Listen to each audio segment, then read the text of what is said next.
नमस्कार दोस्तों, मैथमेटिक्स के उन्हीं क्लासों को आगे बढ़ाते हुए समांतर श्रेणी के क्वेश्चंस को आगे बढ़ाते हुए हम लोग लास्ट चैप्टर पढ़ रहे हैं समांतर श्रेणी का, अर्थात एनसीईआरटी के सिलेबस की बात करूं, चाहे वो एमपी बोर्ड का ले लो चाहे आप यूपी बोर्ड का ले लो, सिलेबस सब जगह सेम है और क्वेश्चंस नियर अबाउट सेम ही रहते हैं। ठीक है, तो उन्हीं प्रश्नों के बारे में हम लोग बात कर रहे थे और प्रश्न जो आगे हमारे दिए गए थे वो कह रहा है कि किसी स्कूल के विद्यार्थियों को उनके समग्र शैक्षिक प्रदर्शन के लिए 7 नगद पुरस्कार देने के लिए 700 रुपये की राशि रखी गई। मतलब 7 लोगों को पुरस्कार दिया जाएगा और 7 लोगों को नगद पुरस्कार दिया जाएगा, मतलब 7 लोगों को अलग अलग पुरस्कार दिया जाएगा। ठीक, कह रहा है यदि प्रत्येक पुरस्कार अपने से ठीक पहले पुरस्कार से 20 कम है, अर्थात जो प्रत्येक पुरस्कार है, अर्थात सबसे बड़ा वाला जो पुरस्कार होगा, अगला वाला उससे छोटा वाला जो पुरस्कार होगा वो 20 रुपये कम होगा, उससे अगला वाला जो पुरस्कार होगा वो भी 20 रुपये, मतलब इसी तरीके से 20-20 रुपये घटता हुआ चला। अर्थात जो टॉप फर्स्ट में आएगा उसका क्या होगा, मान लो कि कुछ रुपये है, जो सेकंड पे आएगा उससे 20 रुपये घट के होगा, जो थर्ड पे आएगा उससे भी 20 रुपये क्या होगा,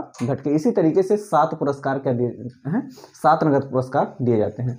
तो प्रत्येक पुरस्कार का मान ज्ञात कीजिए, हमको ज्ञात करना है कि प्रत्येक पुरस्कार कितने हो गए। अगर हम श्रेणी देखें, अगर हम एपी देखें कि हमारे पास एपी क्या बनेगा, तो एपी हमारे पास अगर पहला पद x मान लें, दूसरा पद क्या होगा, x - 20 होगा, अगला पद क्या होगा, x - 40 है कि नहीं, 20-20 घटता हुआ जा रहा है। ऐसे ही हमको क्या मिल जाने वाली है, श्रेणी। ऐसे ही कितने हैं, 7, कितने हैं, 7 पुरस्कार हैं।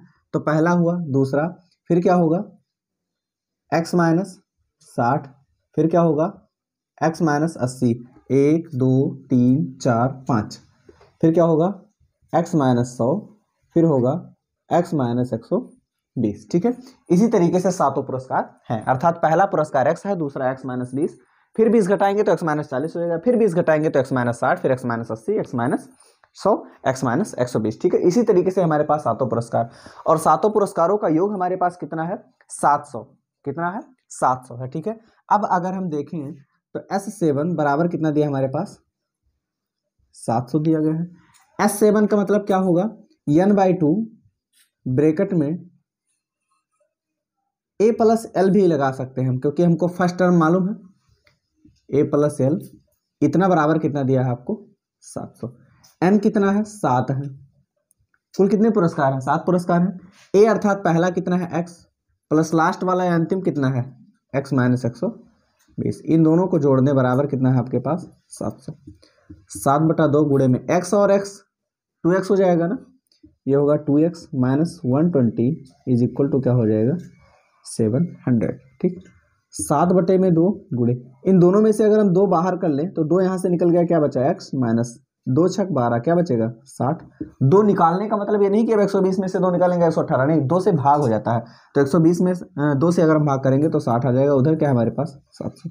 2 से 2 कट जाएगा, 7 इधर गुणा कर रहा, उधर जाएगा, क्या करेगा, भाग, अर्थात x - 60 बराबर हो जाएगा 700। जो भाग करता है वो नीचे रहता है, 7 × 1 = 7, अर्थात x - 60 बराबर क्या हो जाएगा, 1, और उसके बाद फिर क्या बचा, 2 0। x बराबर माइनस का 60 उधर जाएगा, क्या होगा, प्लस का 60, और 100 में 60 जोड़ेंगे क्या हो जाएगा हमको, 160 हो जाएगा। क्या हो जाएगा, 160। अर्थात जो पहला पुरस्कार हमको मिला, जो पहला पुरस्कार मिला, ठीक है, पहला पुरस्कार हमको मिला वो क्या मिल जाएगा, x अर्थात क्या, 160। प्रत्येक पुरस्कार अर्थात ये p, प्रत्येक पुरस्कार बराबर पहला पुरस्कार क्या है, 160। प्रत्येक आगे वाला पुरस्कार 20 कम है, तो 160 में से 20 घटाएंगे क्या होगा, 140, फिर क्या होगा 120, फिर क्या होगा 100, फिर 80, फिर 60, कितने हुए, 1 2 3 4 5 6, और अगला सबसे लास्ट वाला पुरस्कार क्या होगा, 40। अर्थात सबसे लास्ट वाला जो पुरस्कार हमारे पास क्या है, 40 का है। ठीक है, तो इस तरीके से हमारे पास प्रत्येक पुरस्कार या फिर 7 पुरस्कार हमको मिल जाएंगे। प्रश्न बहुत बड़े बड़े हैं, लेकिन इसका सॉल्विंग मतलब बहुत छोटा है, सॉल्व अगर करोगे तो बहुत छोटा मिलेगा, केवल प्रश्न ही बड़ा दे दिया गया है, लिखना कम।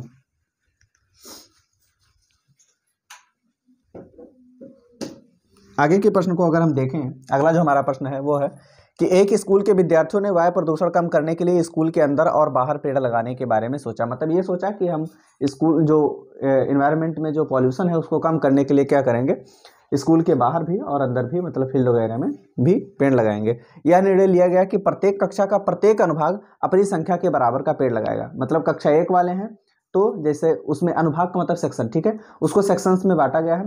लेकिन कक्षा 1 का कोई अगर सेक्शन है तो 1 पेड़ लगाएगा, ठीक। कक्षा 2 का कोई सेक्शन है तो 2 पेड़ लगाएगा। मान लीजिए कि एक कक्षा में 3 सेक्शंस हैं, तो कक्षा 2 में 3 सेक्शन हुए, लेकिन प्रत्येक सेक्शन 2-2 पेड़ लगाएगा ना, क्योंकि जिस क्लास में रहेगा उतना ही पेड़ लगाएगा। तो कक्षा 2 वाले कुल मिला के कितना पेड़ लगाएंगे, 6 पेड़ लगा देंगे, ठीक है। इसी तरीके से आगे कह रहा है जैसे कक्षा 1 का 1 अनुभाग 1 पेड़, कक्षा 2 का 1 अनुभाग 2 पेड़ इत्यादि, और मतलब ऐसे आगे ही कक्षा 3 का 1 अनुभाग 3 पेड़ लगाएगा, ठीक है। और ऐसा कक्षा 12 तक चलता रहेगा। प्रत्येक कक्षा के 3 अनुभाग हैं, इस स्कूल के विद्यार्थियों द्वारा लगाएंगे कुल पेड़। अब अगर पेड़ों की संख्या देखें, पेड़ों की संख्या की अगर हम बात करें, पेड़, ठीक है, अगर फर्स्ट की बात करूं, क्लास फर्स्ट की बात करूं, तो एक चीज ध्यान से देखिए कि कक्षा 1 का 1 अनुभाग 1 पेड़ लगाएगा, 1 में है 1 पेड़, और है कितने अनुभाग, 3 अनुभाग हैं। तो 3 अनुभाग हैं, अगर 1-1 पेड़ लगाएंगे तो कुल मिला के कितने पेड़ हो जाएंगे, कक्षा 1 वाले कितने पेड़ लगा देंगे, 3 पेड़ लगा देंगे। अगर सेकंड की बात करूं, क्लास सेकंड की बात करूं, तो इसमें भी 3 अनुभाग होंगे, और कक्षा 2 का अनुभाग है इसलिए 2-2 पेड़ लगा देंगे, 2 2 2, अर्थात कुल मिला के कितने पेड़ हो जाएंगे, 6 हो जाएंगे। ऐसे ही अगर मैं थर्ड की बात करूं, तो थर्ड वाले क्या करेंगे, इसमें भी 3 अनुभाग होंगे, और कितने कितने पेड़ लगाएंगे, 3-3 पेड़ लगाएंगे। तो ये हो जाएगा 3 3 6 3 क्या हो जाएगा, 9। ऐसे ही डॉट डॉट डॉट अगर हम 12th की देखें, कक्षा 12 का देखें, तो भाई 12 में भी 3 अनुभाग होंगे, और प्रत्येक अनुभाग कितने कितने पेड़ लगाएगा, 12-12 पेड़ लगाएगा, ये भी 12, ये भी 12, और ये भी क्या हो जाएगा, 12। अर्थात कुल मिला के क्या हो जाएगा, 12 12 12 12 3 क्या हो गया, 36, ठीक है। अर्थात 12th का कितना लगेगा, 36। कुल पेड़ हमको निकालना है। एक प्रकार की हमको समांतर श्रेणी प्राप्त हो गई, जिसमें फर्स्ट टर्म अर्थात पहला पद क्या है, 3 है, और लास्ट पद या अंतिम पद क्या है हमारे पास, 36 है। अंतिम पद क्या है, 36। और कितने पद हैं कुल मिला के, कक्षा 12 तक, अर्थात 12 पद हो जाएंगे। अर्थात n बराबर कितना हो जाएगा आपके पास, 12। n बराबर कितना हो जाएगा, 12। आपको निकालना है S12 इज इक्वल टू, अर्थात 12 कक्षाओं के पौधों का योग n/2 ब्रैकेट में, Sn बराबर क्या होता है, Sn बराबर n/2 ब्रैकेट में a+l, ठीक है। और यहाँ अगर हम निकालेंगे तो S कितने, 12 क्लास हैं, 12/2 हो जाएगा, और ब्रैकेट में a+l, a अर्थात पहला पद कितना है 3, प्लस l अर्थात अंतिम पद क्या है हमारे पास, 36 है, ठीक है। 2 छक 12, 36 3 39, 6 बाहर है, और 36 3 क्या होगा, 39, गुणा कर दीजिए, 6 9 54, और 6 3 18 5 23। कुल मिला के कितने पेड़ लगने वाले हैं, 234 पेड़। अर्थात उस विद्यालय में कुल मिला के कितने पेड़ लगेंगे, 234, अर्थात 234 पेड़ लगने वाले हैं, ठीक है। आगे अगर हम देखें प्रश्न को, अगला जो प्रश्न, क्वेश्चंस को अगर थोड़ा सा आप केयरली देखते हो ना तो प्रॉब्लम नहीं होगी। प्रॉब्लम तब होती है जब आप उसको ध्यान नहीं देते हो, प्रश्न लिखा है कुछ और, देखते कुछ और हो, सोचते कुछ और हो, करते कुछ और हो, तब प्रॉब्लम होती है। फिर कह रहा है कि केंद्र ए से प्रारंभ करते हुए बारी बारी से केंद्रों ए और बी को लेते हुए त्रिज्याएं 0.5 सेंटीमीटर, 1 सेंटीमीटर, 1.5 सेंटीमीटर, या फिर आगे 2 सेंटीमीटर वाले उत्तरोत्तर अर्धवृत्तों को खींचकर एक सर्पिल बनाया गया है। एक सर्पिल बनाया गया है। 13 क्रमागत अर्धवृत्तों से बने इस सर्पिल की कुल लंबाई क्या होगी। सबसे पहले तो सर्पिलों की संख्या अर्थात n बराबर कितना आपको दिया है, 13। अब यहाँ ध्यान से देखो, सर्पिल बना गया है, एक सर्पिल, ठीक है, यहाँ से हुआ दूसरा, फिर क्या हुआ तीसरा, फिर क्या हुआ चौथा, अर्थात ये हुआ L1, ये हुआ L2, ये हुआ L3, ये हुआ L4। ऐसे ऐसे ही सर्किल बने हुए हैं, ठीक है। प्रत्येक देखो, एक जो सर्किल है, एक जो सर्पिल है वो एक अर्धवृत्त है, अगला क्या है, ये भी अर्धवृत्त है, अगला क्या है, ये भी एक अर्धवृत्त है, अगला क्या है, ये भी एक अर्धवृत्त है, अगला जो होगा वो भी ऐसे ही क्या होगा, एक अर्धवृत्त होगा, ठीक है। अर्थात एक सर्पिल कितना होगा, अर्धवृत्त के परिमाप का जो माप होगा, अर्धवृत्त के परिमाप का जो माप होगा, भाई आधा वृत्त ही तो है, तो अर्धवृत्त का जो परिमाप होगा एक सर्पिल की उतनी लंबाई, ठीक है। ऐसे ही कह रहा है कि उत्तरोत्तर अर्धवृत्तों को खींचकर एक सर्पिल बनाया गया है, 13 क्रमागत अर्धवृत्तों से बने इस सर्पिल की कुल लंबाई, अर्थात ऐसे ऐसे ही कितने अर्धवृत्त बने हुए हैं, 13 अर्धवृत्त बने हुए हैं, ठीक है। अगर बात करें 13 अर्धवृत्त बने हुए हैं, ठीक है। अब एक चीज देखिए ध्यान से कि पहला कितना है, पहले की त्रिज्या कितनी है, R1, ठीक है। अगर हम R1 की बात करें तो क्या है 0.5, ऐसे ही R2 बराबर क्या है 1.0 अर्थात 1 हो गया, R3 बराबर क्या है, ऐसे ही अगर हम लेंगे तो ये हो जाएगा 1.5। ऐसे ही डॉट डॉट डॉट R13 अर्थात 13वां अगर हम लेंगे, अगर हम 13वां, एक क्या है आधा, एक क्या है आधा, तो 13 लेकर क्या हो जाएगा 13/2 हो जाएगा, 13/में क्या हो जाएगा 2। एक अगर आधा है तो 13 बराबर क्या हो जाएगा, एक एक त्रिज्या आधे आधे सेंटीमीटर है, ठीक है। तो दूसरी क्या है एक, तीसरी, ऐसे ही इसका भी हो जाएगा, तो 13/2 अर्थात 6.5 हो जाएगा, 6.5। लास्ट वाली त्रिज्या हमारे पास क्या है 6.5, पहले वाली त्रिज्या क्या है हमारे पास 0.5, 0 क्या है 5। अगर हम पहले सर्पिल की लंबाई निकालें, पहले सर्पिल की लंबाई, पहले सर्पिल की लंबाई, अब पहले सर्पिल की लंबाई बराबर क्या हो जाएगी, देखो ध्यान से देखिए कि पहले सर्पिल की जो लंबाई होगी वो एक अर्धवृत्त होगी, और इस अर्धवृत्त की त्रिज्या क्या होगी, अर्धवृत्त की त्रिज्या क्या होगी 0.5, तो ये हो जाएगा अर्धवृत्त, ठीक है, अर्धवृत्त का परिमाप हो जाएगा। अब पूरे वृत्त का परिमाप क्या होता है 2πr, आधे वृत्त का क्या होगा बटे में 2 कर दो, 2 से 2 कट जाएगा, आ जाएगा πr, क्या हो जाएगा πr। पाई पहला सर्किल है तो r1 कर देंगे, पाई की वैल्यू क्या होगी 22/7, और r क्या है r1 अर्थात 0.5, तो 0.5 का मतलब होता है आधा, 0.5 का मतलब क्या होता है आधा, आधा का गुणा अगर हम 22 में कर देंगे तो 22 का आधा 11 हो जाएगा, और नीचे बटे में क्या है आपके 7। ऐसे ही दूसरे सर्पिल की भी निकाल सकते हैं, ऐसे ऐसे ही सभी सर्पिल का हम निकाल सकते हैं। इसी प्रकार डॉट डॉट डॉट 13वें सर्पिल की लंबाई, 13वें सर्पिल की लंबाई, 13वें सर्पिल की लंबाई अर्थात अंतिम वाले की, अभी SN = n/2 ब्रैकेट में A+L लगा के हम निकाल लेंगे। 13वें सर्पिल की लंबाई क्या हो जाएगी, इसमें भी पाई R13 बाई 13वीं वाली त्रिज्या होगी, पाई की वैल्यू 22/7, R13 क्या है हमारे पास 6.5, अगर हम गुणा कर 6.5 का गुणा कर दें तो 22 छक्का 132, और उसके बाद फिर 5 अर्थात आधा, 132 और 11 क्या होगा 143, और बटे में क्या हो जाएगा 7, ठीक। अब आपको 13वें सर्पिल की लंबाई कितनी होगी 143/7। अब पहले सर्पिल की लंबाई आपको मिल गई 13वें सर्पिल की लंबाई, ऐसे ऐसे 13 सर्पिलों की लंबाई आपको निकालनी है, अर्थात S13 बराबर आपको हो जाएगा 13/2 ब्रैकेट में A+L, ठीक है, 13/2 गुणे में, ठीक है, ब्रैकेट में A+L, A अर्थात पहले सर्पिल की लंबाई आपके पास क्या है 11/7, प्लस लास्ट वाले क्या है 143 बाई क्या हो जाएगा 7, ठीक। ये हो जाएगा 13/2 इंटू 100, हर बराबर है, अंश और अंश को जोड़ लेंगे, 11 और 143 जोड़ेंगे तो ये हो जाएगा 3 1 4, 4 1 5, और ये हो जाएगा 1, ठीक है।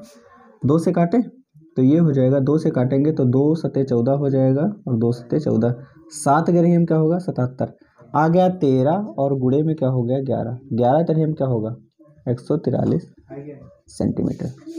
13वां सर्पिल की मिलाकर क्या कुल लंबाई कितनी हो जाएगी 143 सेंटीमीटर अर्थात 143 सेंटीमीटर, ठीक है।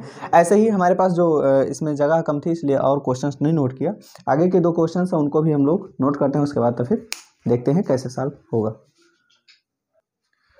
आगे के जो हमारे प्रश्न दिए गए हैं वो हैं कि 200 लट्ठों की ढेरी के रूप में इस प्रकार रखा जाता है कि सबसे नीचे वाली पंक्ति में 20 लट्ठे, सबसे नीचे वाली पंक्ति में 20 लट्ठे, अर्थात पहली पंक्ति में अगर देखें, अर्थात फर्स्ट रॉ में अगर हम देखें, ठीक है, फर्स्ट रॉ में कितने हैं 20 लट्ठे हैं, ठीक है। उससे अगली पंक्ति में 19 लट्ठे, अर्थात अगर R2 में देखें अगर, ठीक है, R2 में अगर देखें तो कितने हैं 19, ऐसे ही R3 में देखेंगे तो क्या हो जाएगा 18, ऐसे ही क्या है कि डॉट डॉट डॉट क्या हुआ है डॉट डॉट डॉट ये कहाँ आर्यन तक गए हैं, हमको नहीं मालूम कि किस पंक्ति तक गए हैं, ठीक है, वो हमको क्या करना है निकालना है। 200 लट्ठे हैं कुल, हमको तो दिया गया है, कुल पंक्ति हमको नहीं मालूम है, लेकिन SN बराबर कितना दिया हमको 200 दिया है, SN बराबर कितना दिया है 200 दिया है। अब यहाँ ध्यान से एक चीज़ देखिए कि अगर फर्स्ट टर्म के अर्थात पहले पद की बात करूँगा तो क्या हो जाएगा 20, अर्थात पहली लाइन में कितने हैं 20 लट्ठे हैं।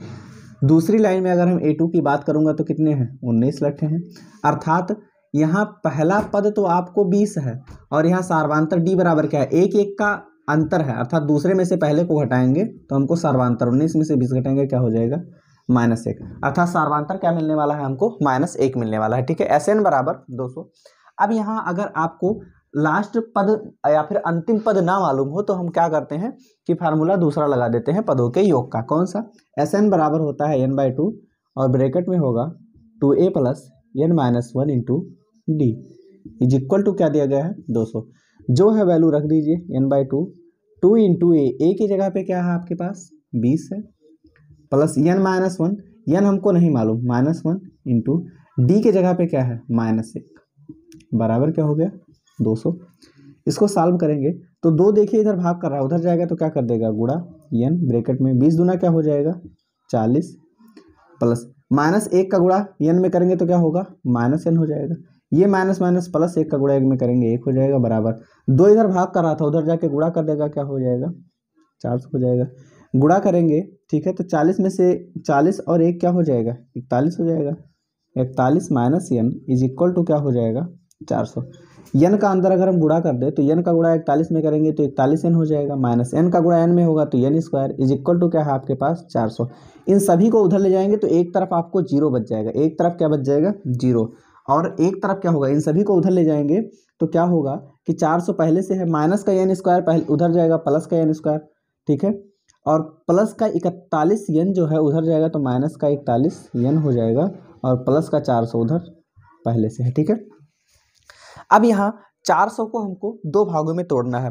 400 को 2 ऐसे भागों में तोड़ा जाना है कि जिनका आपस में गुणा करें तो 400 ही आ जाए और जोड़ दें या फिर घटा दें तो हमको क्या मिल जाए 41 मिल जाए। थिंक करिए कि हमारे पास क्या है 400 है ठीक है, और 400 का सबसे पहले गुणनखंड 200 100 फिर ये हो जाएगा 50 फिर हो जाएगा 25 फिर हो जाएगा 5 × 25 5 × 5 8 और 5 दूना 10 5 25 दूना 50, 50 में से 8 घटाएंगे क्या 42 आएगा, 41 नहीं आएगा ठीक।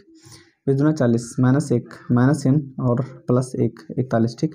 अगर हम ले लें 2 दूना 4 दूना 8 दूना 16 ले लें और 5 बचे क्या हो जाएगा 25, 16 और 25 ले लें तो 25 और 16 जोड़ेंगे 25 16 41 हो जाएगा ठीक है, और 25 और 16 का आपस में गुणा कर देंगे तो क्या मिल जाएगा 400, अर्थात इसका गुणनखंड करेंगे द्विघात समीकरण की तरह n स्क्वायर माइनस ये हो जाएगा 16 का n और माइनस क्या हो जाएगा 25 का n और प्लस का क्या हो गया 400 बराबर क्या हो गया 0। आप सोच रहे होंगे मैंने दोनों क्यों माइनस, क्योंकि दोनों यहाँ माइनस लाना था अर्थात चिन्ह समान होगा तो जोड़ लेंगे, चिन्ह वही लिखा जाएगा जो इनके सामने होगा तो 16 25 जोड़ के 41 आ जाएगा। n इन दोनों में से अगर हम माइनस कर लेंगे तो क्या मिलेगा n माइनस n हमने माइनस किया तो हमारे पास क्या बचा n हमने निकाल लिया तो 16 बच गया माइनस, यहाँ से अगर हम 25 कामन कर लेंगे तो n हो जाएगा और माइनस में 25 16 माइनस अगर आगे कामन करेंगे तो अंदर के चिन्ह बदल जाएंगे ठीक। 16 बराबर क्या हो गया 0, एक ब्रैकेट में n - 16 और अगले ब्रैकेट में हो जाएगा n - 25 बराबर क्या हो जाएगा 0। एक बार इसको बराबर 0 के रखेंगे तो n - 16 बराबर 0 हो जाएगा, अर्थात n बराबर क्या मिल जाएगा आपको 16। एक बार n - 25 बराबर 0 रखेंगे तो यहाँ क्या करेंगे कि n बराबर क्या आ जाएगा 25 आ जाएगा ठीक। अब ये कह रहा है कि उसमें वो जो है उसमें चाहे 16 और चाहे 25, चाहे आप 16 पंक्ति ले लो चाहे आप 25 पंक्ति ले लो, क्या हो सकता है और अंतिम पंक्ति में कितने लट्ठे होंगे यह आपको निकालना है। अंतिम पंक्ति में लट्ठों की हमको संख्या निकालनी है। अगर हम 16 पद ले लें तो 16वां पद क्या होगा, 16वां पद क्या होगा A16 बराबर क्या हो जाएगा A + 15D। तो ए हमारे पास अर्थात पहला हमको मालूम है, पहला क्या है हमारे पास 20 है प्लस 15 इंटू डी क्या है हमारे पास डी हमारे पास क्या है -1, ये हो जाएगा 20 और प्लस माइनस 15 एकम क्या हो जाएगा 15, 20 में से 15 घटाएंगे क्या हो जाएगा 5, अर्थात अंतिम पंक्ति में अगर हम देखेंगे तो कितने लट्ठ होंगे 5 लट्ठ होंगे ठीक है। अंतिम पंक्ति में ये हमको निकालना था और कितने पंक्ति हो सकती है वो भी हमको क्या करना था निकालना था। तो कितने हो सकते हैं 16 हो सकते हैं, 16 ही 25 हो नहीं सकते क्योंकि ये 0 या फिर माइनस में होगा नहीं, ठीक है। तो ये 25 ये वैल्यू हम ले नहीं सकते, अर्थात वैल्यू हमारी कौन सी सही होगी, n बराबर n इज इक्वल टू 16, यही वैल्यू हमारी क्या होगी, सही होगी, ठीक है। तो इस तरीके से आप क्वेश्चंस को लगा सकते हैं। ये चैप्टर फिनिश होता है, इस चैप्टर में कुछ बचा नहीं, ठीक है। और आगे जो है कि आगे का जो चैप्टर है, ठीक है, हम लोग स्टार्ट करेंगे प्रोबेबिलिटी अर्थात प्रायिकता के बारे में पढ़ेंगे। और प्रायिकता जो है आपका ये बहुत ही छोटा सा चैप्टर है, 20-25 सवाल हैं एक ही चैप्टर के, तो 2-3 वीडियो में लगभग फाइनल हो जाएगा, तो 2-3 क्लास में आपको मिल जाएगा वो। खैर आउट ऑफ सिलेबस तो है, सिलेबस में आना मुश्किल है, लेकिन हाँ एक चीज़ ध्यान रखिए कि ऑब्जेक्टिव क्वेश्चंस वहाँ से बन सकते हैं, ठीक है। तो तैयारी करना जारी रखिए आगे के जो भी, ठीक है, जो भी लोग इसको देख रहे हैं या जो भी आप देखिए इसको, तो अगर आपको पसंद आता है तो लाइक शेयर सब्सक्राइब जरूर कीजिए। लेकिन तब तक के लिए आप लोग हंसते मुस्कुराते रहिए, अपने और अपनों का ध्यान रखिए। धन्यवाद।